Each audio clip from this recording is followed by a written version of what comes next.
All right, you guys, welcome to CEVO Season 4. This is actually Week 8, so the very last week until we reach the playoffs. My name is Prevatitude here alongside with Gorgon, and we're going to be casting Bag of Chips and Pepperoni going up against CNB eSports. Bag of Chips and Pepperoni is a team that has received surprisingly little attention here on our CEVO Season 4, partially because they happen to be doing most of their big matches alongside the same time that we have our teams like eHug and Sneaky Nix Assassins doing all of their big games. So Bag of Chips and Pepperoni have kind of been swept under the radar, but they're doing very well. They're even 8-8, I believe, at this moment, and they have some of the stronger North American competitive but semi-pro level players, including Rarsum, Shredder, and Nujum. So Nujum, by the way, as a player, his team won the Vasavi Amateur Tournament qualifiers last weekend, and literally going through doing some video editing for Join Dota of the biggest plays of the weekend. I kept finding myself going back and watching Nujum's plays. He was playing his mind out last weekend, like tier 1 level play. And hopefully we'll have a similar performance from everybody in Bag of Chips and Pepperoni, as well as CNB Esports, as we roll in to this first game in this best-of-3 series. Well, they definitely have their work cut out for them. CNB has done fairly well in CEVO so far, and as I haven't had a chance to cast Bag of Chips and Pepperoni yet, but I am familiar with a few of their players as well, and I think they're going to give them a run for their money, to say the least. But this draft is flying out, so let's go ahead and recap. We have Ember and Batrider taken out of the draft so far, Nyx and Invoker for CNB Esports, the pickups, Nature's Prophet, Visage for BCP, and then CNB, they go ahead and pick up the Naga Siren, the Ancient Apparition, great heroes thus far to stop waves. Naga's great at split pushing, and then we do have the second round of bans coming on through. Lycan out from BCP, and then we have the Rasta and Luna taken out. All right, so Bag of Chips and Pepperoni look like they're already going to go for a split style pushing strategy. That makes a lot of sense, especially if you see the Naga Siren. You basically want to have your foot into the victory door by that 20-minute mark. If you don't have the game all but closed at 40 minutes, you will not win against the Naga Siren unless you have an equivalently strong, very, very late game, possibly a gyrocopter or a tiny. Those are the only two I can think of that really can go toe-to-toe with Naga Siren in terms of ability to both carry and push. Yeah, and it's interesting too how Naga's just first started out as a carry, then people were like, well, she can kind of be a support. It's nice to have her song as, you know, a disengaging option. And then now she's kind of making her way back into the carry role just because people have figured out the potential that she has to mid lane and then also just to push out the lane so easily and so effectively while still having the ultimate for, you know, either engaging or disengaging. So it gives you a lot of options for sure, and can chase down the Nature's Prophet as well on top of that. So we'll see how the rest of the draft pans out to see if BCP goes full in push or not. But with Nature's Prophet, there's definitely going to be some split push going on their team. Clockwork is taken out here from BCP. And let's see what these next few picks are. Weaver is picked up as well. Even more split pushing potential coming out of their team. And also, the Weaver pick is fantastic because Weaver pairs so well with Ancient Apparition in the laning phase. You have that Geminate attack along with the Chilling Touch. It is basically a physical damage nuke that comes out at you. Starting level 1, but really especially level 3, it becomes essentially untenable for most laners. So making sure that CNB would not get that Weaver and also being able to use that as a mid-game carry and push potential. Very strong pick for by Bag of Chips and Pepperoni. Yeah, Chilling Touch is just so insane in general. I'm so glad that all of AA was just buffed to no end so that he was actually a potential hero to be picked up, and teams have just been running with him because he's so great at that. Lion now picked up, great for dealing with that Storm Spirit, and any which way you turn it. Has a lot of lockdown and great burst too, so if you can get that Storm Spirit out of the fight before you can just go ahead and pick off any of these supports that you have, then that's great news for your team. And then Sand King picked up in response. Yeah, the Lion is a really strong pickup up against the Storm Spirit, so I do like that, even though it doesn't add to their split push tremendously. His ability to stun the Storm Spirit out and keep him stunned out with both the Hex and the Spike, as well as to drain a significant amount of mana while doing so to prevent him from escaping, makes him a very viable pick. In addition, the Finger is going to be able to just about kill Ancient Apparition starting at level 6. So AA is going to have to be very careful, as that is an extremely lightweight, easy to kill, immobile hero, which is, of course, his general downside. And Lion, kind of as a support, he picks on that style of hero a lot. And I feel like Sand King might even have a hard time getting his ultimate off with or without a Blink Dagger this game. When you think about you're going to have Visage familiars who can come behind the back and stop that from happening.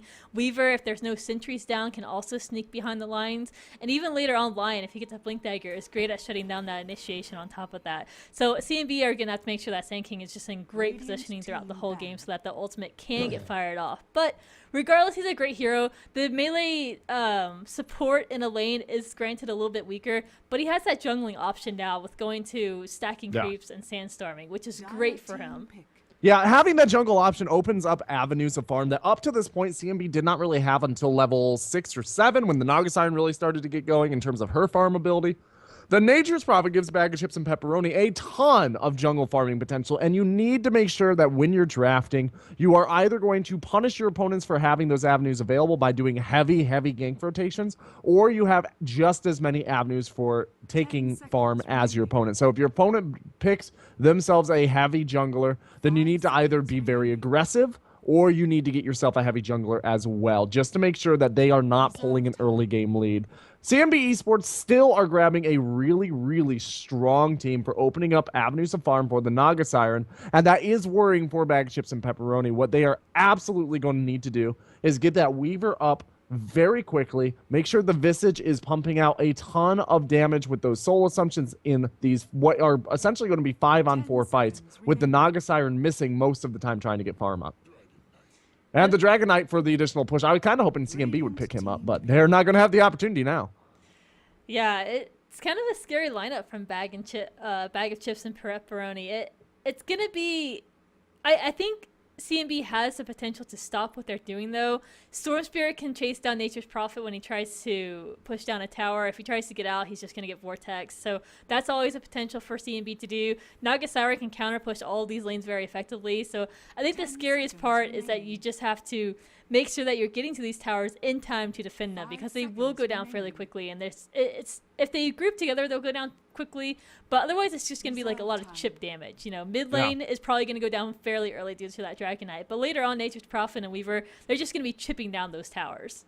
Yeah, well, it's a chip until it becomes a torrent. With that Nature's Prophet and the Weaver, if they go into the same lane, a tower can drop extremely quickly, especially with the Visage familiars as well.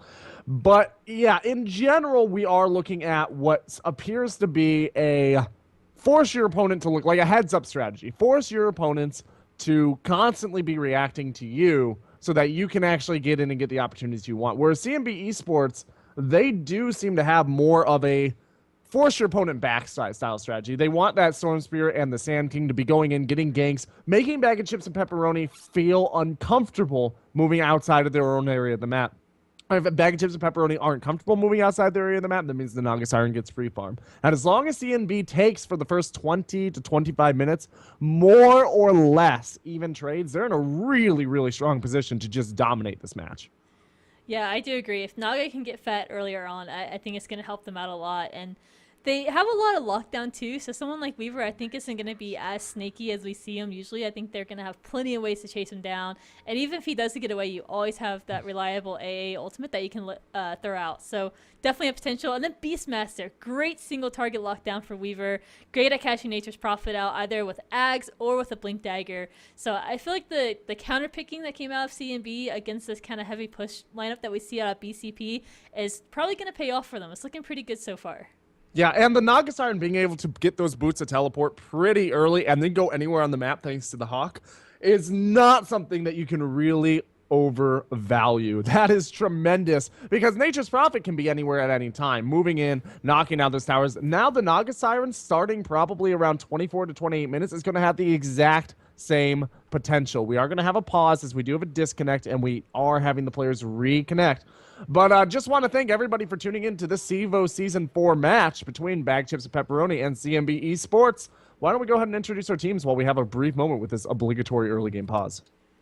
Yeah, let's do it. So on the Radiant side, we have CNB Esports. We have Tavo playing the Beastmaster. Ned will be playing Sand King. I don't know how you say it. Baguneha? Correct me if that's said differently. It probably is. I'm so bad at pronouncing these names. But that's going to be on the AA. Bag It Back will be on Storm Spirit, and we're waiting for that last pickup on Naga. And who is their last player? It's going Yeah, to be 40R. it's gonna be 40R. Yeah, I think that's Bahwina, but I'm not Bahwinha. Not That's 100% pretty hard sure. to say. Yeah. I'm going to butcher that all game. All right. So for CBP, we do have C Nasty taking that Nature's Prophet, bugging out on the Weaver is going to be the Shredder. Newsham, hashtag classic Newsham, going to be taking that Visage and hopefully making some fat plays for us. Rarsum is going to be hanging out on the Lion, and Jenkins will be doing the farming on the Dragon Knight. So pretty soon here, presumably, we're going to have us a little bit of gameplay, but we are having continuing connectivity problems. And of course, CNB are South American team, so there's that language barrier there as well.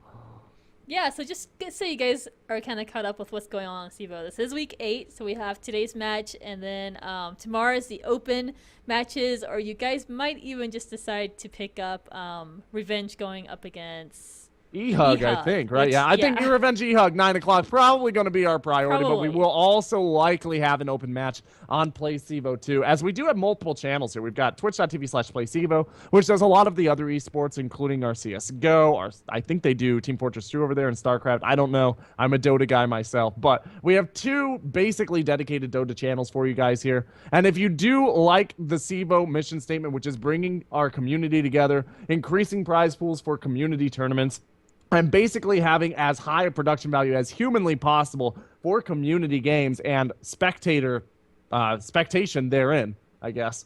Make sure that you do consider throwing us a subscribe. It's only $4.99, which is going to end up being like 10 cents a game that you watch on this channel, and it will help us increase our production value and continue to pump out these great prize pools and have the talent that we have on board. So just want to throw that out there while we are waiting through the pause.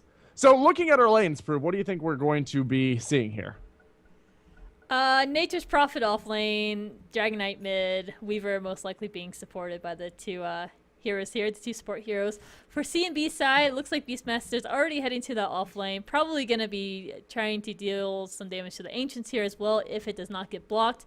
And then, I don't know, it's going to be Storm Spirit mid. It's got to be Storm Spirit mid, unless they do, I don't know, Naga's heading to the mid lane. I guess they could do Storm Spirit safe lane.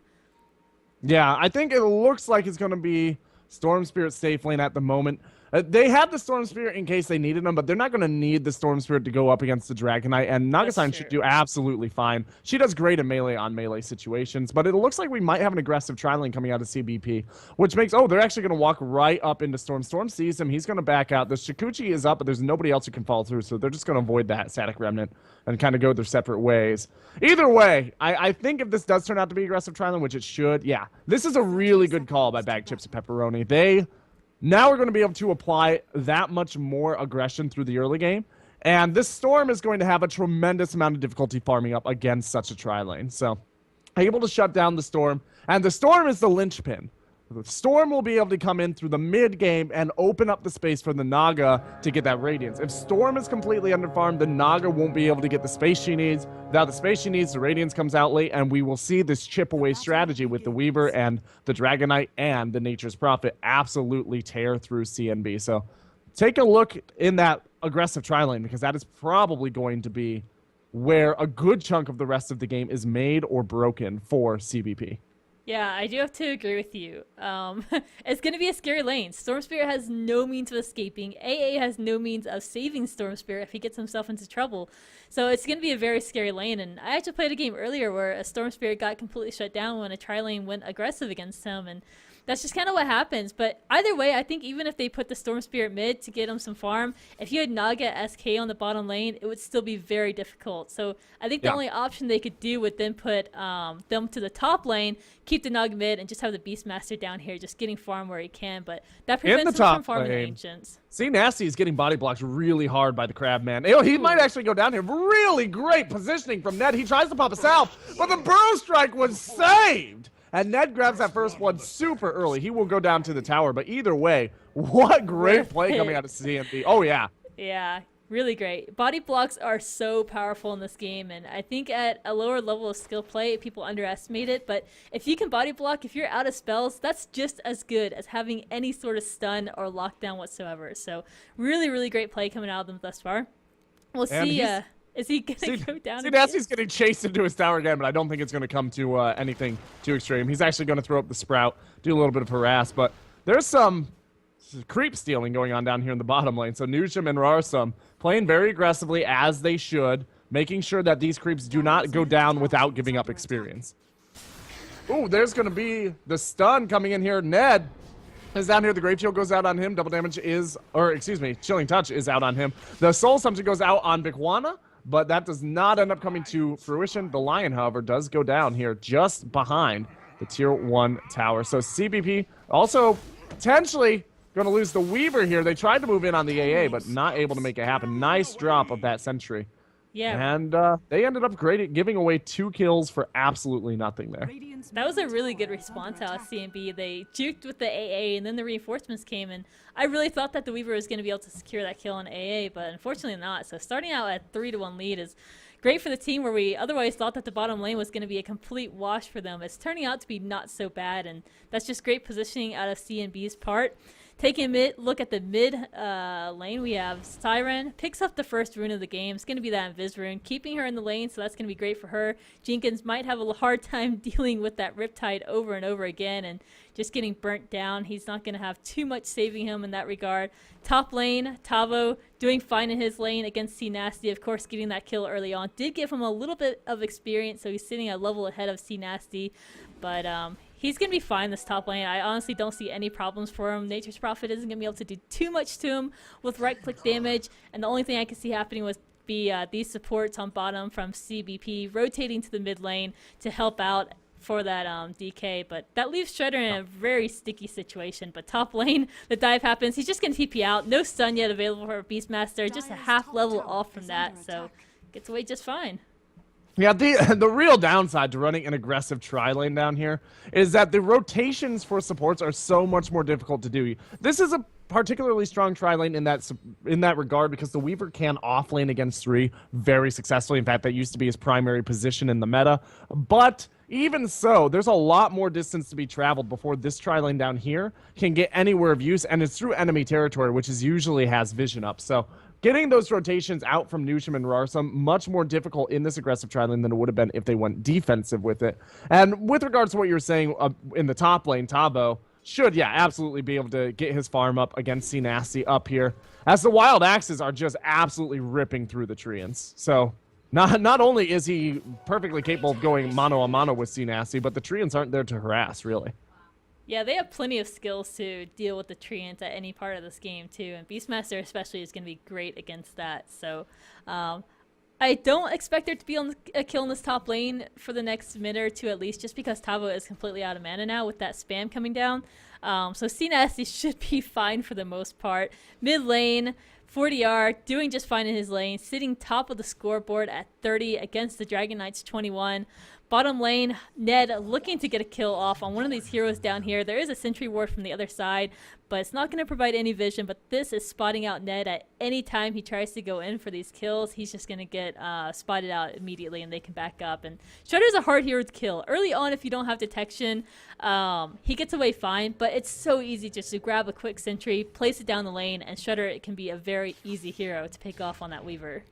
Yeah, they're dropping the sentry ward right here so that they're able to see at least a decent chunk of the lane in case there are sentries dropped. And also, there's a very common observer ward placement right here if you're dealing with an aggressive tri-lane. Dropping this general ward was great play. Wow, missed another kill up top. I don't know if you count that. I did, yeah. Good, he got mana with his bottle, so he was able to just roar, and then SK came in, and that was pretty much an easy kill for them.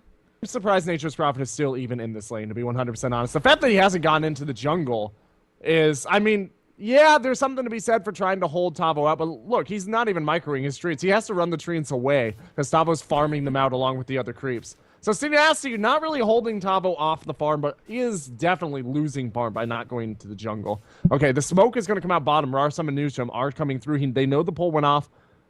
Begania is going to be caught out here. There's the Hex, there's the Spike, and the Soul Assumption to finish the job. And now Ned and Storm, and there is going to be the Siren Saga as well. That is going to interrupt the Electric Vortex, but she wanted to make sure she got that Illusion Rune.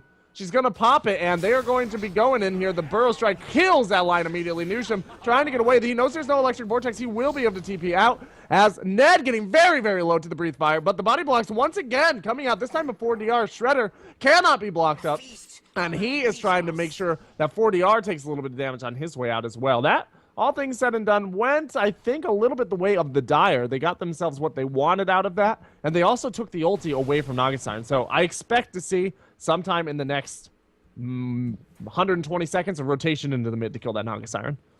Yeah, it was a 1-for-1 trade, but the issue there is that Shredder actually got the kill on to Ned, so great for getting your carry kind of farmed up like that. And he's doing fine in this lane, sitting at 20 CS right now. The Storm Spirit's sitting at 22, so he hasn't got as shut down as we kind of expected him in this lane, but that little confrontation we had in the woods I think helped him out quite a bit. He got some early levels, and once he gets level 6, it definitely prevents him from getting picked off in this lane a lot better. If he stays at level 2, 3, 4, 7, 8 minutes into this game, it gets really rough for him because he can easily just get locked down from these support heroes, and then Shredder can just right click him down to death. So he's sitting pretty at this point, and I think he's going to be able to provide Naga that space she needs later on. Newsham coming out and dropping up that inside the rock ward that does provide such great vision here. That's going to help the Nature's Prophet a little bit, but honestly, even that vision is not really going to protect him that much, considering at this point in time, with a roar, Beastmaster can just about wreck him by himself, if not wreck him by himself. So Nature's Prophet's got to be careful here, as it does look like Tavo's coming around to start stacking some Ancients, potentially. Nope, he's not going to throw the axes. Don't know what he's doing over here. It's just kind of lollygagging. And in the bottom lane, it looks like we might see some action. Yeah, it's just Rarsum here, so Shredder could potentially be in some trouble. We'll see who Ned opts to go for. The Frog gets popped already on Ned. He needs to get a stun out, but Vortex is going to pull Rarsum back. There's no way he can survive with that, and they get greedy. They're going to try and go for Shredder on top of that, but Bag is out of tricks, meaning out of mana, actually, so they get the Rarsum kill, but CNB gets in there, gets the SK kills, and he's going to get back at 2. He's completely out of life and mana, and now Bakwina is in some trouble. Shredder going in. That was completely turned around. Talo's going to turn around for his team, gets to see Nasty, but Shredder is here, gonna deal some right click damage, has the time lapse available still. He's gonna have to use it. Rarsum here. Now Tavo is in some trouble. He can't make it out of here alive. There's too much lockdown out of Rarsum. What a fight, though. Yeah, now that is exactly what Bag of Chips and Pepperoni have been trying to get going all game long. In addition, they've got some pretty decently long-lasting treants still in this lane, so they can push in if they want. The stun's going to go out on Ned, and he's also probably going to get hexed out here. No, the hex is still on cooldown. So Ned taking a warning shot across the bow. He will be, I guess, enough of a presence at least to get these guys to back off for the time being. Lion's not 6 yet, as Storm Spirit grabbing himself a kill in the mid lane? Mid lane? Yeah. Yeah, 4DR and Storm Spirit just kind of right in there, knew what they were doing, got the kill very easily despite DK being a rather tankier hero. But now the push comes down the top lane. We have the Familiars as well as the Nasty up here. We do have some confrontation coming out of Baguina, but it's just him. He can't do anything on his own and could potentially even get picked off if he's not too careful, and we don't see CPs come through. But now, bottom lane, Ned is in some trouble. Rarsum there with the lockdown. Shredder is just going to right-click him down, throws the stun out. He gets the kill. And I gotta say, it's great to have some money go to these support heroes when Weaver can farm just creeps very, very well. So if Rarsum can get some money by getting these kills, it's definitely beneficial to your supports. This top push was so well handled that Bag of Chips and Pepperoni came in, they did a significant amount of damage to this tower, and they left exactly before they needed to not allow it to get into deny range. The smoke is going to come out here on the AA and the Beastmaster. They're going to rotate around toward the mid, where, wow, Jenkins is getting deep. He is a man of mystery, and he might find himself caught out by the KGB here. He is going to go in and pop the ult, throw down the stun, try to get anything done, but the Electric Vortex is going to secure that. Deforestation included. He goes down to an early grave. Space created, though. I mean, they got the bottom tower.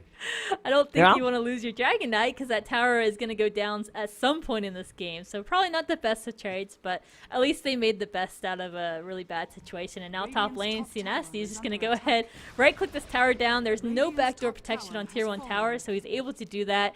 Nobody could get there to contest it or deny him in time. And especially since Ned was up here, I think maybe he could have gotten in there, thrown off his ultimate. He'd have no way to stop it. It probably wouldn't have killed him, though. I think he would have been able to get out of it, but it maybe would have denied the tower. I think if the epicenter had been used there, we would have seen an immediate and aggressive push down the mid lane for a potential 2 towers. Because once that epicenter is down, that is the bulk of the team fight coming out of CNB. They've got the reinitiation of the Siren Song, but in terms of their ability to actually engage right now, and the Naga Siren doesn't even really want to be engaged. So if that epicenter goes down, we can immediately see Bag Chips and Pepperoni force the advantage. That's true. I do agree with that, especially since AA isn't yet 6, too. That definitely affects them being able to stop these pushes. In mid lane, their tower is going to go down, but we'll see if 40R can do something. He has to back up. There's too many heroes here. Tabo goes in, but he's in a sticky situation, gets bursted down immediately with a finger coming out of Rarsum, and now Shredder, he's not done. He's chasing people down. Knows he can't dive a tier 2, but they get their kill. They get the tower kill on top of that, and they're fine to just let that be and back up at this point. Yeah, they might not even back up. There is 20 seconds onto the Elder Dragon form, so if they did decide they wanted to push into that, they probably could do so feeling fairly safe, especially with AA as low as he is and still not... Oh, he just got his ultimate, but he doesn't have mana for it. So literally as I was saying that, he leveled up onto a 6 and got his ulti. The Blink Dagger is now up. That's the first blink of the game. Nature Straffa did manage to grab himself a Midas. The Mechanism is on its way out to Newsham as well, so they're starting to get some of their cores up. Meanwhile, Sacred Relic already up on 40R. That's trouble. And halfway to the recipe, too. Yeah, this is going to be another 15.5-minute Radiant. We've been seeing a lot. Radiants have been coming out on this Naga Siren earlier and earlier and earlier as people really start to get used to farming her out and getting very good at it. I think the earliest I've seen is like 13 minutes, but this is going to be very close to that line. Yeah, and especially against the Dragon Knight, like there was nothing he could do. You could try and rotate the supports over to try and deal with the Naga a little better, but still on top of that, they would leave the Weaver then to be alone, and it wasn't quite worth it at their point. But CVP can now go full throttle on these pushes, and they do that just on this tier 2 on the top lane. Tabo's there, needs to see his ultimate. It does go out on Shredder. He's invisible. He's going to try and get away, but wow, that damage coming out on Jenkins. He's definitely going to get out of this fight immediately, but now they can just turn this round. Back is in some trouble. The bugs are eating him alive. He does not go down just yet. They kill it, but Bagwinha is not so lucky as Shredder chases him down, and this has got to be just about over. We have 40R pushing out the mid lane, but I don't know if he's going to have that time. Radiance is almost here, but is it going to be enough to help with just how much the farm is spread out at this point over CBP?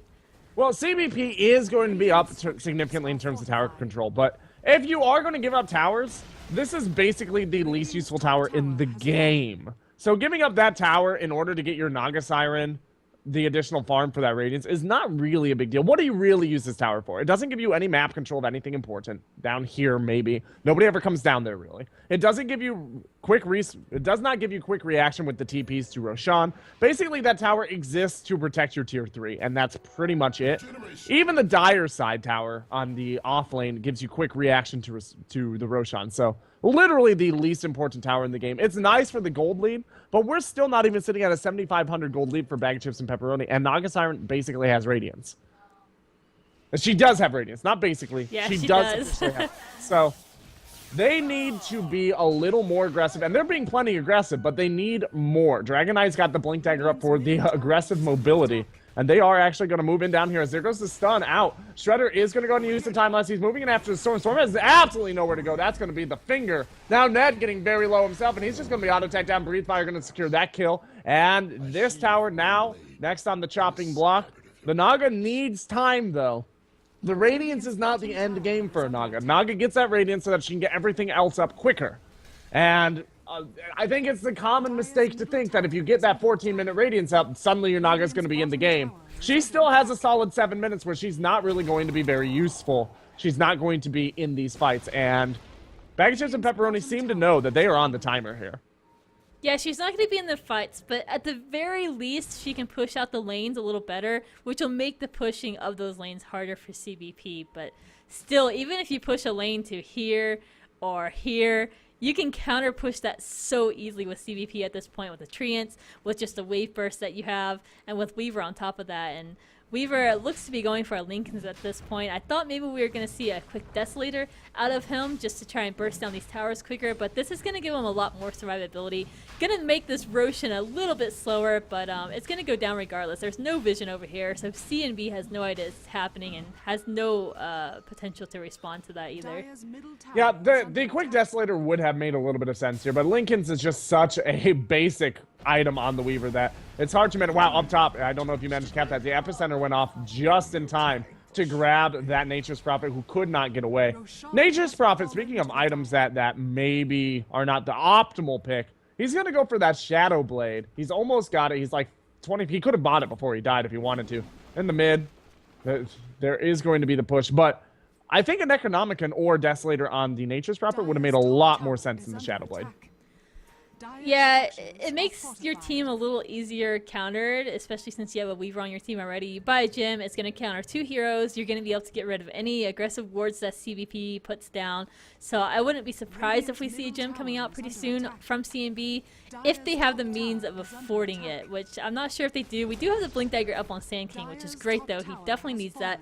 Doesn't yet have the mana boot, so doesn't have a whole lot in his pulls. Bottom lane, Baga actually goes down, unfortunately, as C Nasty TPs in, helps out Jenkins to secure that kill as the rest of the team pushes up the mid lane. We do have the SK split pushing on the top lane, but pretty soon he's going to have to TP back all the way to base, heal up his mana, and start participating in these fights. But thus far, he's done a good job keeping that top lane out. And now, Nasty TPing in, summons up the Treants. They're going to go ahead and have a push on this mid lane. They want this tier 2 tower in mid. It's the last tier 2 standing for the Radiant side, and this is just going to give them complete map control. They're really forcing Naga's hand here to fight. They're going to engage. Yeah, the AOL is going to go out. You saw him baiting back for that. However, the blink comes in from Jenkins. Jenkins going to absolutely tear through him. Some auto attack. The cold feet actually going to land on him, maybe. No, the extra move speed is going to save him. The Weaver going to use the time lapse to get back. And they might be thinking about trying to pop high ground here, which would not be advised. No, they will back out. They stayed a little bit longer. It looked like they were thinking about it, didn't it? Like, we could try.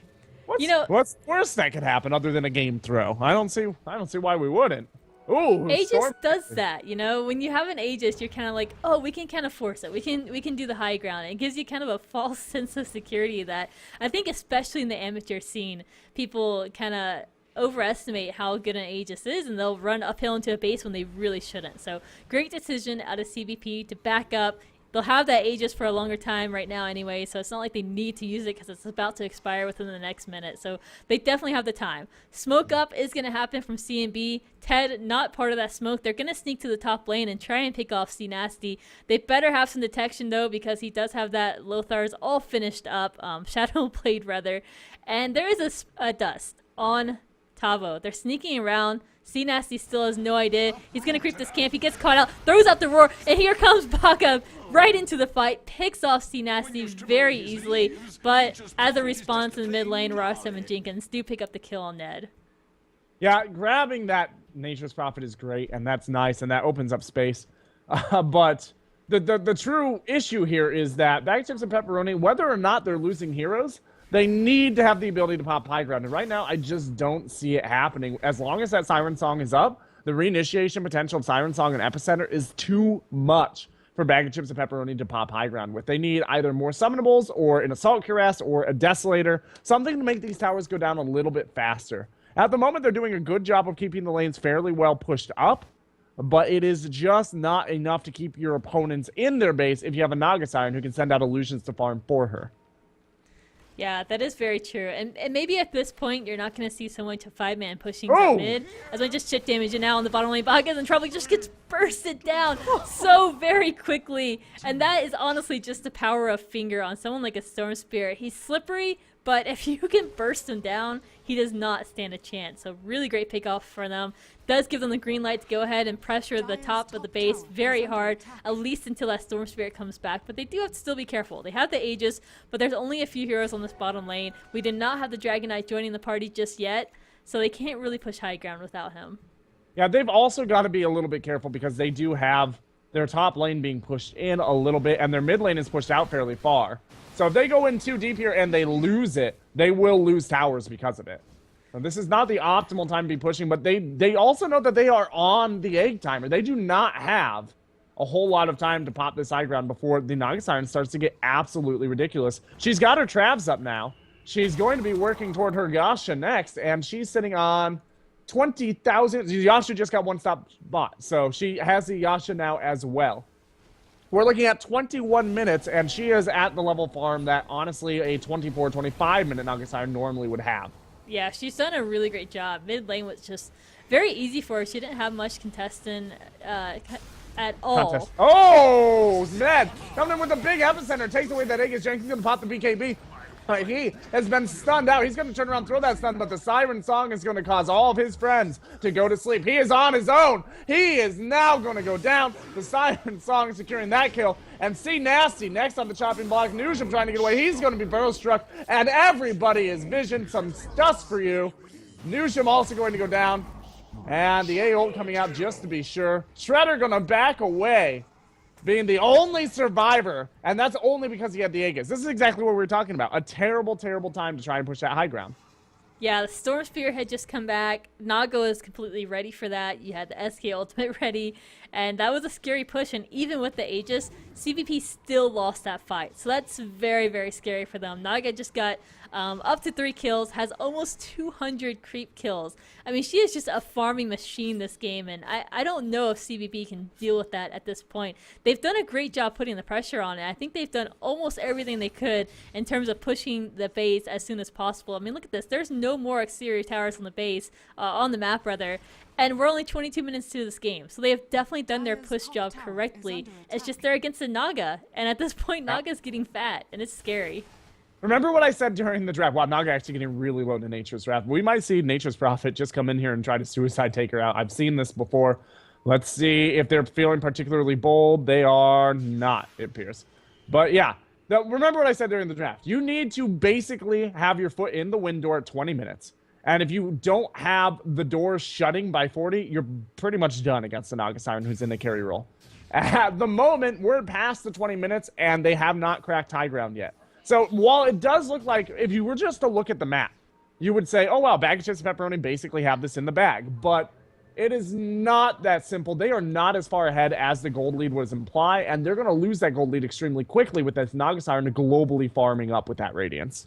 Yeah, they really are. I don't know how they can deal with this, but granted, there's a lot of money still on the map for CNB too. So despite the gold lead going to CVP right now, they have gotten a lot of towers, and that's one reason for that being. So once these exterior towers on the Dire side start to fall, that's going to be even more money going the way of Naga and even all the supports. And now top lane Jenkins stuns out top, but doesn't know that Ned is there with the ultimate, jumps in, and Jenkins is dead. There's no way for him out of this. The supports are not nearby, and now in the backfield, Baga almost going to run to see Nasty, gets out of there with the Shadow Blade, but he's going to try and chase him down. He thinks he's there, isn't quite sure where. TP's out, he's going to be just fine, but they get the kill on Jenkins, so some really nice baiting out of Tavo. So, as though things weren't bad enough, Naga Siren and Beastmaster both have boots of teleportation now, or boots of travel, so they can move onto that bird who is staying up here in this top lane, which is basically perpetually pushed out around between this line and this line. So any time that CNB takes a decent fight, they can have 2 strong push heroes suddenly be at a tier 2 tower of CBP. That's definitely scary. Yeah, but scary is an understatement. That is poop your pants frightening. It is not a situation that CBP is really comfortable with. I'm positive of it. But they're going to continue to try and do a little bit of this split push, but the Desolator's up on the Weaver. It's just not enough. Necronomicon level 2 will be up on the Nature's Prophet as soon as he goes back to base. Dragonite is going to grab himself. Who grabbed that courier? Where'd that go down? I'm not too sure, actually. It was the... It might have been going up to Storm Spear, I bet. So maybe in the woods somewhere, like right around here. It got pinged out right here, so, but I don't see anybody down there. I'm not 100% sure. Yeah. I don't know why it was out where it was anyway, but... Was that just carrying the Manta Style? No, it was probably coming back from delivering that Manta Style, which came up about a minute ago in her inventory, but she hadn't put it on. So that's my guess, is that it was delivering that Manta Style out to the Naga Siren. That's the only item I see that actually came out recently. Well, at least she got it. It would be pretty bad if she didn't have it. So that's at least a silver lining to that. Jenkins burning down this Quill Beast here, just making sure that there's not a whole lot of visibility, but they don't know there's a Hawk sitting right here that's providing so much vision to CNB at this point. And the lanes are pushed out, so CNB is doing a great job of making sure that the pressure isn't close. And now bottom lane Shredder, he's in some trouble. Baka jumps on him immediately, but he gets out of there. Shredder should be alright here. He just has to keep on running. Time-lapse took him back to safety instead of forward, so that got him out of some trouble. He had a gem on him too. If they had lost that, that would have been... Oh. Yeah, very, very painful. Yeah. Sand King now has the Veil of Discord up. Things are getting from bad to worse for Bag Chips and Pepperoni, who started off so strong. And I hate to do it, but I have to go back to this, like, why the Shadow Blade? There's no split pushing going on of any importance for C Nasty. The Shadow Blade's not really getting his team anything. That early Necro or the early Desolator, they would have already popped high ground if they had it.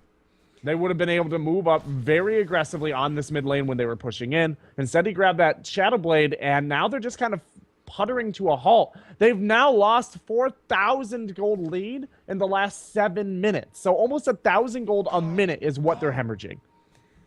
It sounds accurate. Mid tower did go down. Naga's just farming up a storm. It's going to be so difficult. I don't think they have an answer for this Naga. They have quite a bit of burst potential, but I think that the Radiance Burn is just going to be super strong, and Naga's not going to go down. If she starts getting into trouble, she's just going to pop her ultimate. So you have to have a lot of lockdown in order to deal with that. And Dragon Knight's stun is pretty long. Hold on a second, though. Shredder on the bottom lane might find himself in some trouble. He has the gem still. He gets roared out, stunned for so long, so it's just an easy kill. The gem is down. Tabo's going to pick that up. Map control is going to be in their favor now, so they can kill all these awards that will be here from CVP. They're going to have vision of, actually, hold on, as Ned is going to get picked off here. A little bit punch back, but it's not as big as losing that Weaver on the bottom lane. Yeah, Tabo's actually going to take the long walk back to present the gem to his fountain, where it is going to be, well, he went back there, but he didn't set it down, actually. He's got 2 gems on his person now. So he went back there, picked up another gem, just 1 for each eye. You can never have too many gems. Yeah, that six slotted gem strategy always works out. It does. It's just super lucky, right? Why else would there be a countdown timer if you weren't supposed to save up? Yeah, exactly. I read the autobiography. Ice Frog knew. He knew that people would just collect gems, so he had to put a timer on it. All right. See Nasty just going to stand narrowly outside, and Storm is still going to engage regardless. The silence doesn't go out in time. And C Nasty will be able to get away. He's going to go down behind in the bottom. And they're going to get ready to push this out. But look how far out the lane equilibrium is now compared to where it was about, say, 8 minutes ago. 6 minutes ago. 6 minutes ago, we had this top lane pushed out to here.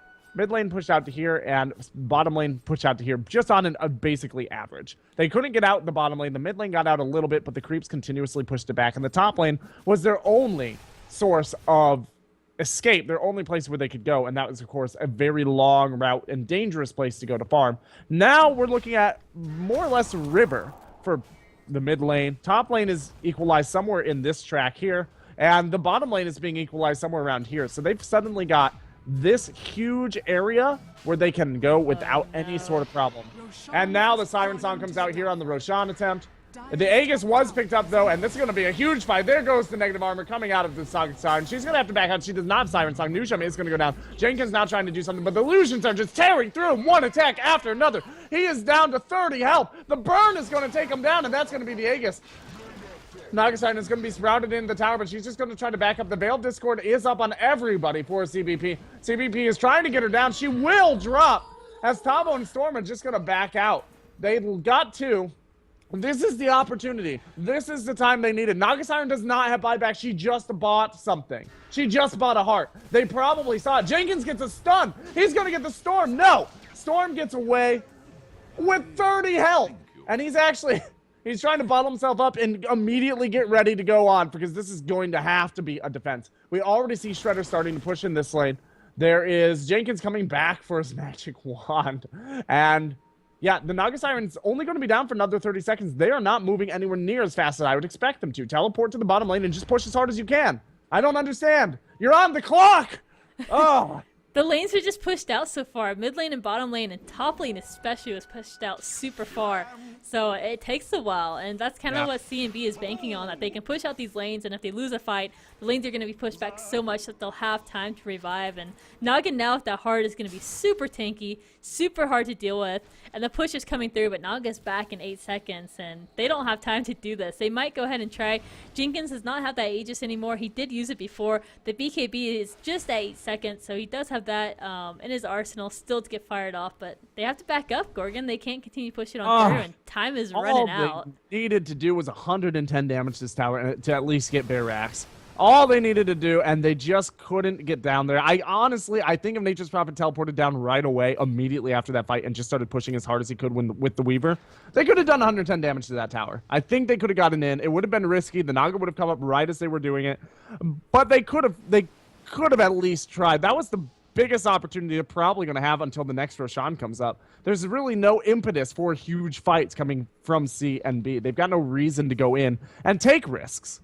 So when you get them to take a risk and then you also get them to lose, the Storm is going to jump in here with the BKB up. He's going to throw out that silence and Rarson. It's immediately going to blow up. Now Jenkins is going to try and take down the Storm. The Storm is just going to go ahead and use that electric boogaloo and get out of there. Nujum standing on the edge of this AO. He is going to avoid it by a hair. And now the Naga Siren getting very low again, but she does have to target. Wow! She hits on the Siren, but she goes down to the Nature's Prophet. The Nujum goes down as well, but the Beastmaster on the south end. And now Weaver going to grab that AA.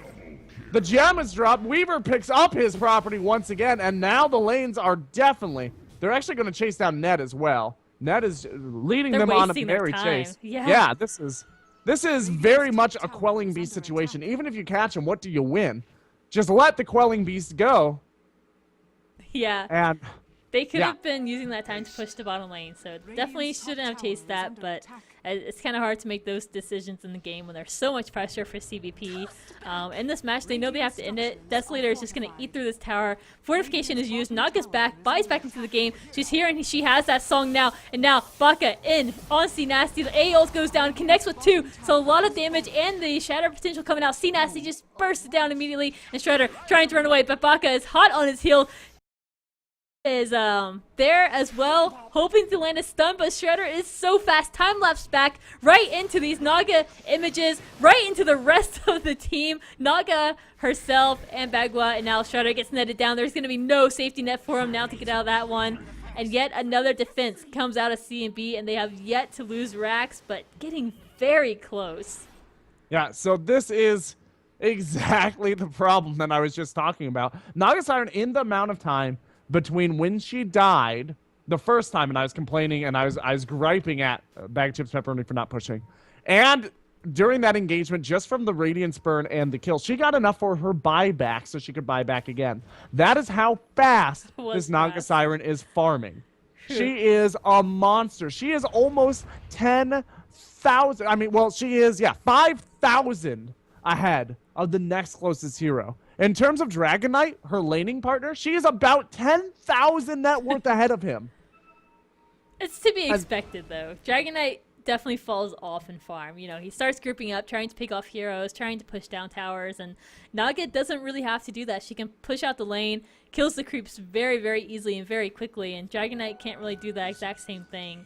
4DR is now going to head to this top lane and try and push down this tower. Ned is there as well, has the ultimate he can fire off on top of that. And we're going to see CBP frantically trying to come back. They wasted the fortification, but that was probably a misstep. They're going to try and defend it, but only one person is TPing in. That's going to be Dragon Knight. Cancels the TP. So a fortification used and a TP used, and the tower still goes down. So tough breaks for CBP. And a little bit of damage is going to go out on this tier 3, but Naga Siren actually backed out maybe a bit prematurely. This Beastmaster is actually down here going to grab a kill, and now Ned on the chopping block. Rarsum wants to get him out of his jungle. No hunting here. He blinks out. He throws one auto attack. It is going to bring Ned down to 60, and that is going to be the kill. C Nasty walks in. C Nasty now sitting on, of course, his Necro 3 and his Yasha. He's got the damage and the move speed. The negative armor is coming out of the Weaver, but the problem is now they have trouble. It's not the tower that's giving them trouble. It's the heroes that are giving them trouble. So they're having the exact opposite problem that they were having 15 minutes ago. Yeah, that's definitely true. So 23,000 net worth on this Naga Siren at this point. Had the heart is now picking up that Talisman of Evasion. So pretty soon here, gonna be picking up that Butterfly. Great for honestly almost all of the heroes on CVP's side. Weaver, Dragon Knight, Nature's Prophet, all doing heavy physical damage. So a lot of those attacks are probably going to end up missing, which is great for this Naga. And look at her send her illusions out. This is just the power of Naga Siren. One to the lane, one to the jungle, farming at once very, very easily. And the lanes are pushed out so far. Even the bottom lane, which has been getting pushed by CVP quite a lot, is only halfway there. The rest of the two lanes are very, very far pushed in. So she's done a great job pushing the lane out. And not only her, too. We've seen SK roaming up to the top lane, pushing that out. Even Tabo has been doing a little bit as well. And it's been working great for them. It's really preventing CVP from winning a team fight and pushing into the base very easily.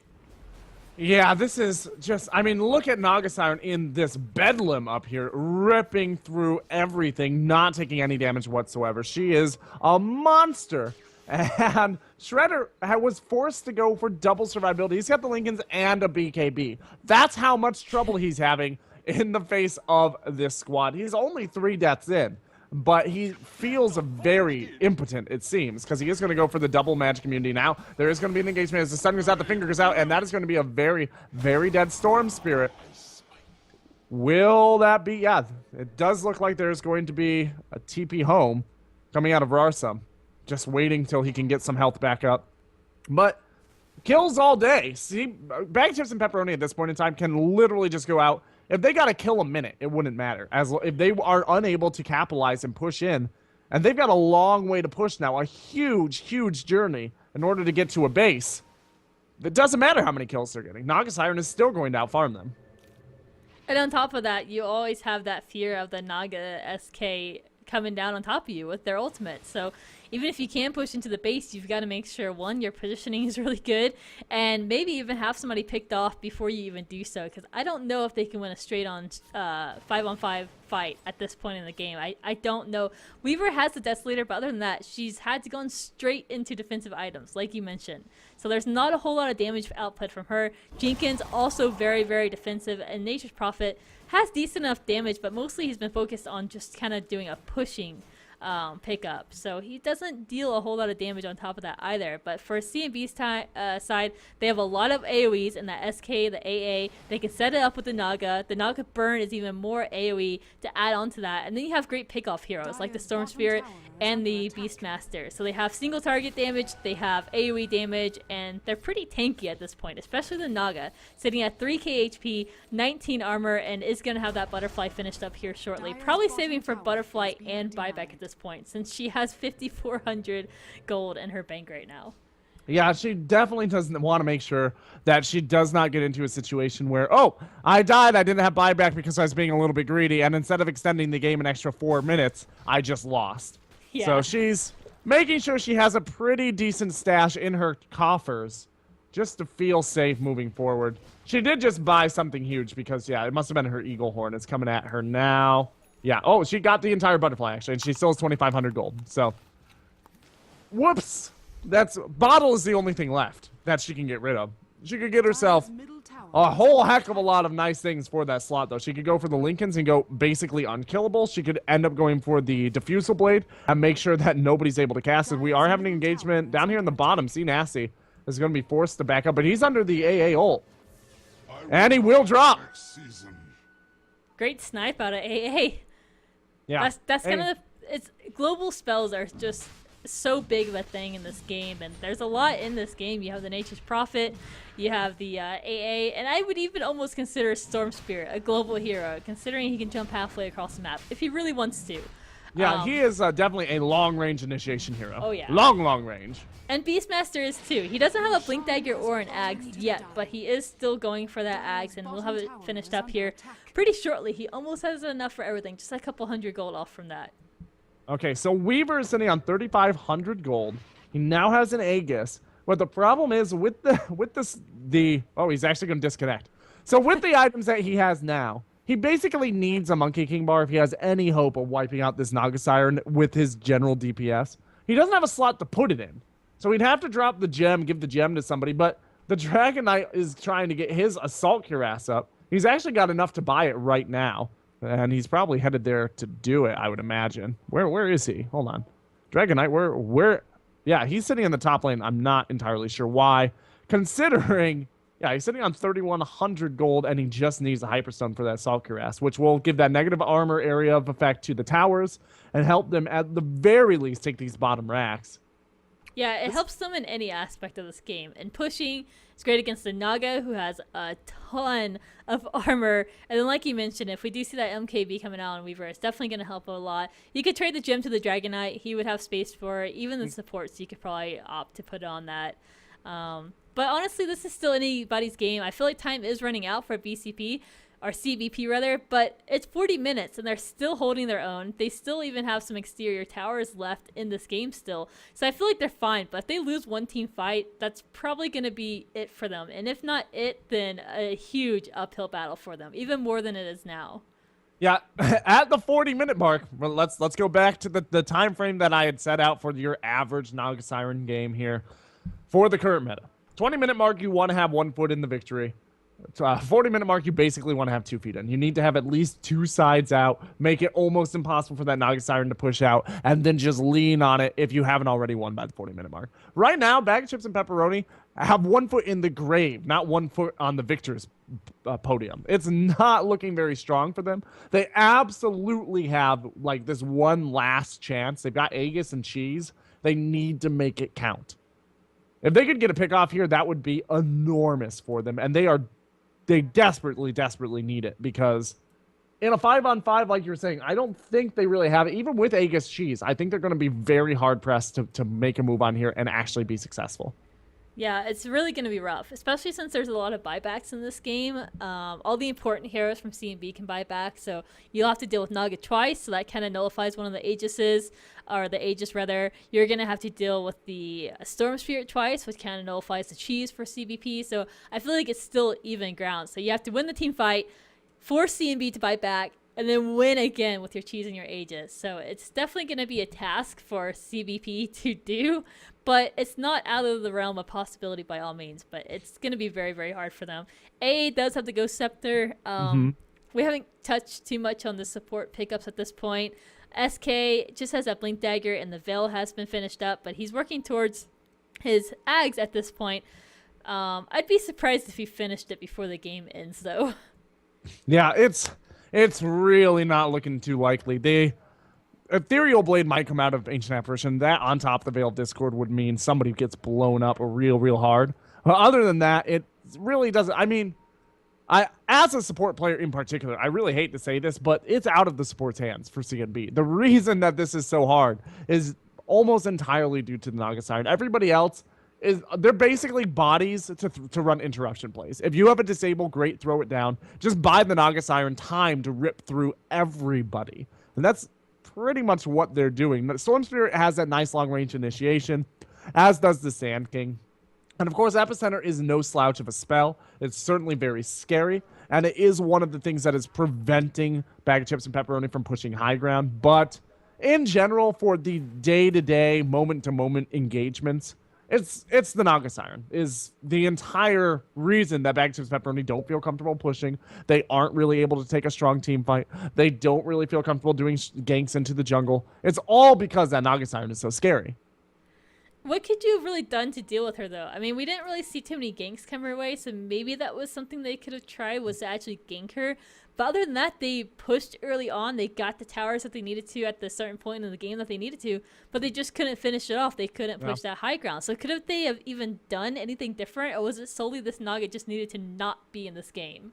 I think they needed Nature's Prophet to come down into this bottom lane and help knock out this tower. Their first tower went down at somewhere around the 10-20 mark. They needed to knock down one of these towers and start everything a little bit earlier. If they had gotten this tower, which is a fairly important tower as things go, knock that down around the 8-minute mark with the teleportation and the treants, along with the general damage coming out of that tri-lane, then we could be looking at a very different game. That extra 3 minutes before the Radiance came up, 4 rotations, in addition to the map control that Bag of Chips and Pepperoni would have, not having to worry about this beacon of safety for CNB, could have been the game maker. Other than that, basically, all I can say is Bagchase and Pepperoni have narrowly missed windows to move in and try to pop high ground. But one of those windows was missed when they did not go for the push items. They went for the split push items rather than the ability to just knock down towers with like a Necro or Desolator. And they did chase around the Sand King when they had an opportunity to do that 110 damage for the tier 3 towers so that the next time they pushed in, they could have started on the racks. They've just been off just by a couple minutes on their timing on everything that they needed to do for the push. The push came out really strong in the early game, but not quite strong enough. Yeah, and they've done a decent job, honestly, throughout the whole part of the game. It's not like they did a push strategy and then they couldn't finish it off. They did a push strategy, but they've been trying at it. It's not like they're pushing and losing these fights. They've done a really decent job still staying in the game regardless, but at this point, as we pass 40 minutes, it does definitely get very scary, and they're going to be defensive probably at this point since they know they can't push high ground, but they've got to make use of that Aegis, and they've got to make use of the cheese, so maybe try and smoke up, sneak around, get a crucial pick off on one of these heroes. They could potentially buy back into the game, but at the very least, you do stop some of that forward momentum out of CNB. Yeah. But Naga is getting 6 slotted soon, so that's something I am concerned about, is that once Naga is completely 6 slotted, that gives you time for the rest of CVP to start farming up. Ned is in some trouble. TP's out, though, before Rarsum could get there. He was so close. Already used his blink to try and catch up in time. Yeah, so Naga getting 6 slotted is an issue for CNB because obviously at that point in time, Naga's soaking up a ton of gold just with the Radiance by passing by creeps, which his team is not getting. What I would say is they are going to go ahead and try to push the high ground here, which is probably the right move. They can't really wait around too much longer. But try to get a pick off on the Sand King. Sand King is the least likely here to have a buyback. He also has that Epicenter, which is keeping you from popping on high ground. No, he's not the most important of the heroes in terms of his ability to keep you from winning fights. But it would be... wow. Oh, well, Newsham. See you in the fountain, buddy. He's going to take the bulk of everything. And Storm Spirit with a very long range Electric Boogaloo is going to try to get in here, but the Blink is going to get a line away. No! There's another one, and there's the Electric Vortex pulling him back. He is going to be hit by the Shock Shredder coming in now. That is very ill-informed, as Shredder is going to have to time-lapse back. But Jenkins came in with the BKB. Now they have to engage here. They're engaging into the whole team. The Siren Song goes down, but the BKBs are up, which means that it does not do anything. Shredder is going to try to back out, but the vision is down. Jenkins' BKB does wear off. He's going to be stunned out with that fat Epicenter. He uses the cheese, and now Shredder's coming in trying to save him. He almost has the Naga. Naga's getting so low, but Shredder's going to go down first. Now Naga has to back out because this Aegis is going to be up. She is getting very low. They do have the vision. They are going to stun him out. He cannot move in, and he didn't actually go in after Naga, so that's a 5-man wipe, and honestly, that's probably game. Jeez, what a fight. And it all started with Newsham just getting picked off early on to the fight, and CVP probably should have just backed up at this point and not have tried to go into that. And unfortunately, they did go into that, and that's just how Dota is, you know? It's such a small window to make these decisions, and you have 4 other people who have to make that same decision with you. And sometimes, unfortunately, stuff like that happens. You just go into a fight where you really shouldn't. And as spectators, it's easy to say, oh yeah, they definitely shouldn't have gone into that fight. But as a team and as a player, you're in this game that is a lot of pressure against a very worthy opponent, and you can't always make the best decisions. Yeah, I've got Aegis, I've got Cheese, and we have 2 BKBs. Why don't we go in and make that happen? But the real problem is once you shove your finger in that dike, you're stuck there, and anybody who wants to come up and whack you with a stick can do so. So they were trying to stop the flood from happening. After Newsham dropped, they were trying to stop the momentum of that fight from continuing. But instead, they kind of trickled in, and it did not work out for them. They are not going to lose their high ground, but they have lost all their outer tier towers. The gold lead for the first time of the game is in favor of, well, for the first time basically of the game, is in favor of CNB by about 4,000. Experience lead also hugely in their favor. That just from that fight alone, almost an 8,000 experience swing. Really, really rough. 34,000 net worth, and the only person up there, not even close, is going to be the Nature's Prophet. This Naga has just really spiraled out of control, and all the lanes are pushed forward. They have a huge defense that they've got to do from CBP, and they have no Aegis now. They have no cheese now, and they lost a lot of gold in the last team fight, giving a lot of it to CNB, and I don't know. Let's check the buybacks before the next fight happens. So there are still buybacks for all of CBP except for... Actually, it is everybody. But if they die and have to buy back, the next team fight is going to be absolutely brutal for them. Lion is the only one not sitting on that buyback, and honestly, he's a cooldown dependent support anyway. Once he blows that finger, his usefulness kind of fades away. The cooldown on the Hex is longer than most of these fights are going to go on. The cooldown on the Earth Spike, just around the long enough time where if you engage with it, you can, or if you initiate with it, you can use it twice. But for the most part, he's in there to get that finger out and then get away. If he buys back, that's great, but it's not really that imperative for his team that he be there after that point. The real problem is Bag Chips and Pepperoni did not have a strong control of this game's throttle when they were up 10,000 gold. What happens when they're down 10,000 gold, and for the first time in a long time, down KD as well? They've actually lost out the first racks, too, up here in the top lane. So not only that, they are officially down buildings, and Jenkins just going to be completely cut out. But, oh, a missed silence, and Storm just kind of backs out after missing that silence. Yeah, ult's going to land, but that's not really that important to this Dragon Knight, who's going to continue to try and farm up. I wonder if maybe a Shadow Shaman would have been a better pickup than the Lion. You do lose some burst potential, but you pretty much have the same amount of lockdown as the Lion, and you would be able to push. So if you are like going all-in pushes like CVP did do early on, with that Ward's ultimate out of Shadow Shaman, you might have been able to push high ground. You lay it down, and that definitely forces CNB to react, and maybe they couldn't just waltz on in with that Naga sleep. Yeah, well, they did get a couple of kills with that Lion on the Storm that they would not have been able to get with the Naga Siren. And that gave them a significant advantage through the early game when that Storm did not have that Orchid of Malevolence up quite as early as he wanted, didn't have the BKB. So I don't necessarily know that the Lion, Shadow Shaman, I agree, Shadow Shaman would have been a great pick here. It would have worked out for them, but it still comes down to the fact that they did not assert themselves fully. They asserted themselves at like 95%, and that's not enough. They fell back to farm just a little too often. They were a little too hesitant when they had the upper hand. And now Storm Spirit is coming out here with a Hex Stick. So the Scythe of Ice is up on Storm. And the Ganums is up on Beastmaster, who's going to be chased down by C Nasty. But unfortunately, there is the vision there. So Tavo is probably just going to back out. Now Naga Siren's going to come in here. The reduced armor is going down to C Nasty. C Nasty is going to be sent out by the Burrow Strike and going to go down. 80-second cooldown on him. Now the Naga Siren is going to go ahead and pop that Siren Song. And she's going to TP away. As the familiars are going to stun her out. They might actually be able to get here with the stun. There's the Dragon Tail. The additional damage coming out. The Soul Assumption is full. That's going to go out. That is a huge kill. That is 791 gold going the way of the Visage, who as a support goes later than most supports. Yeah, really, really rough. In the process, though, they did lose a Rax on top. It was the range Rax, not the melee Rax, but now Baka is in some trouble. Yeah. Jenkins... Well, that range Rax was actually already out prior to that fight, but they did lose it down in the bottom. They lost a range Rax as well during that fight. So they lost a tier 1 and a range Rax during that engagement. And they were just getting chipped away. Yeah. They were supposed to be the rats, but as it turns out, Naga Siren's got a pair of Mickey Mouse ears herself.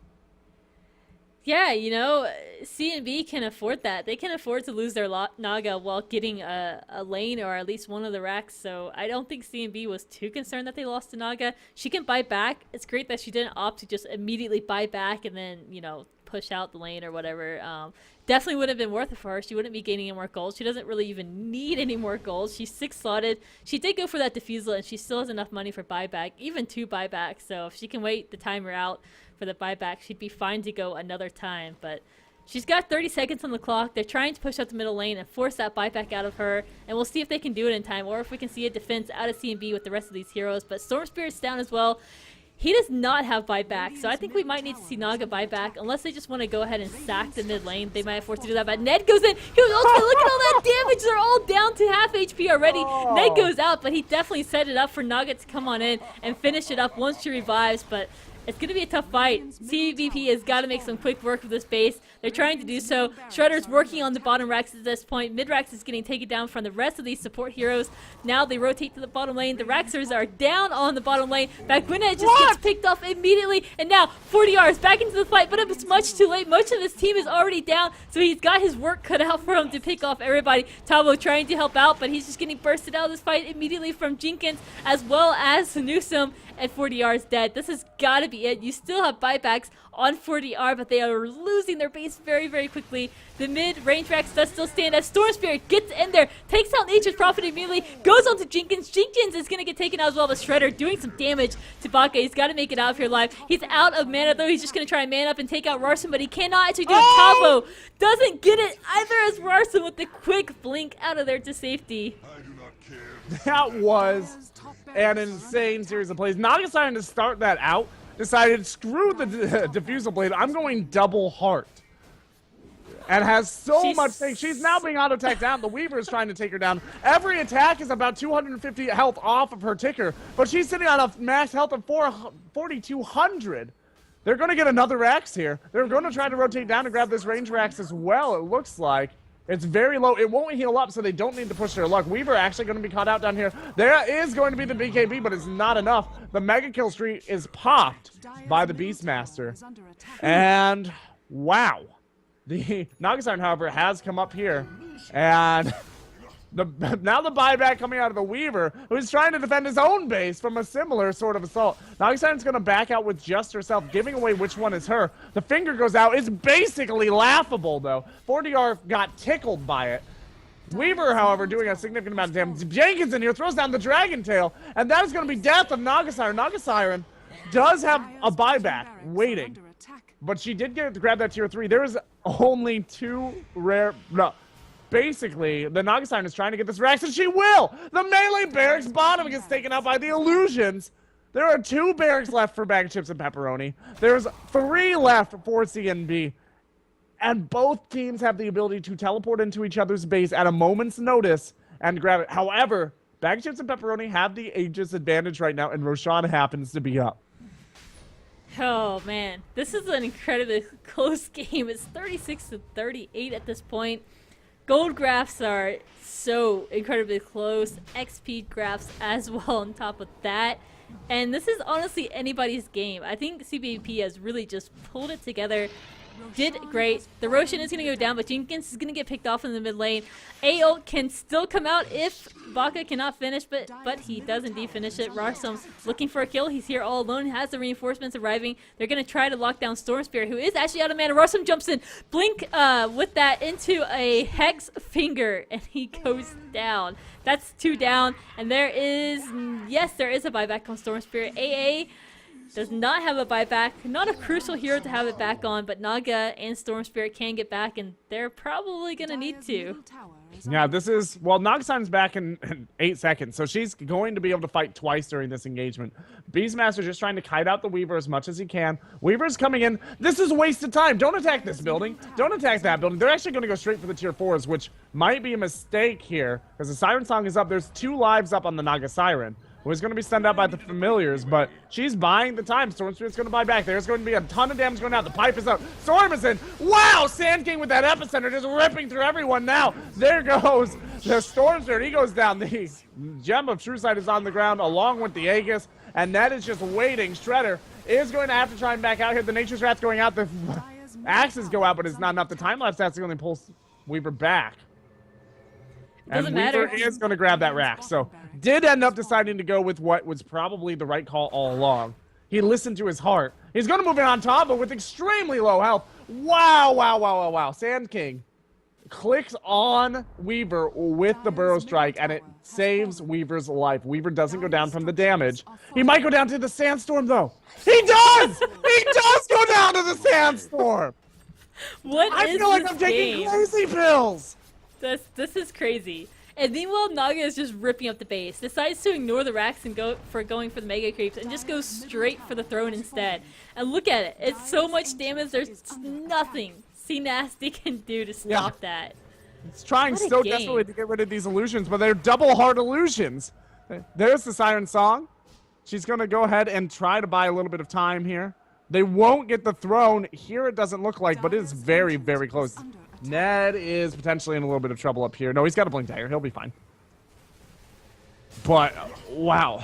There goes Ned. He's going to come in. Tavo going to teleport in with the travels. Ned is going to pop his ult and just try to walk away, but the BKB is up on Jenkins. He's not taking any damage from it whatsoever. Newsham going to come in here, try to make one of those classic Newsham plays. He's attacking Tavo. Meanwhile, they're attacking the Ancient. There's nothing that can be done. They don't have the damage. They don't have the stuns to stop it. See, Nasty gets a double kill, but the Ancient's getting low. It's getting too low. Oh my god, the Nagasan's actually going to pull back. She's not going to finish the job. She doesn't have Illusion. She doesn't have Manta. And she's going to pull out of the base. It's at 540 health. It was like 4 more attacks. Maybe like 6. I think she could have done it. She had buyback too, is the crazy thing. If she went down, she'd be in her base immediately. She's got a buyback and nothing to spend the money on. She should have just gone for it. She should have just gone for it. She bought her time. TP to the top lane, has the illusions now, and now she's going to be able to go for it. AA's there as well. They're trying to deal with Naga, meanwhile AA is just kind of throwing his puny little attacks, but that's it! Game goes to CNB, they finally win! After 54 minutes, CVP could not finish out this game. Oh, that was rough though. That was an incredibly close game. It was base races near the end there. Wow, that was a heck of a game. And if you enjoyed that game, please stop by for game 2, because this is a best of 3 series. It's not over yet. My name is Gorgon the Wonder Cow. I'm a caster here at CEVO and elsewhere. You can catch me on Twitter at GotCowDota. And I'm joined by Proof Dota herself. Yeah, it's great casting with you. Ever could not make it home from work in time, so it's kind of great to branch out, cast with different people. So it's great to have you here, and we will move into game 2, guys. For those of you asking real quick about the Revenge versus eHug game, it got rescheduled, unfortunately. So tomorrow, I believe one of the casters here at CEVO will be able to pick up that game. So follow us on Twitter at CEVO to be aware of when that game's going to start and everything like that. So other than that, go ahead. Just want to also throw out that we do have, you might notice a fancy new subscribe button here on the Twitch channel. It's not that expensive. It will get you a subscription to every CEVO channel, not just Play CEVO 1, but Play CEVO, Play CEVO 1, Play CEVO 2 for all of our esports. And for those of you who might be complaining, we don't moderate language usage in terms of which language we use in the general chat, but subscribers have a subscribers-only chat room. So if you are getting a little bit tired of having various languages being thrown out and chatted around here, if you just want to be able to talk with people who speak the same language you do, go ahead and subscribe and jump into that subscribers elite club where I am spending a lot of my time hanging out as well. So that being said, this is Gorgon signing out, getting ready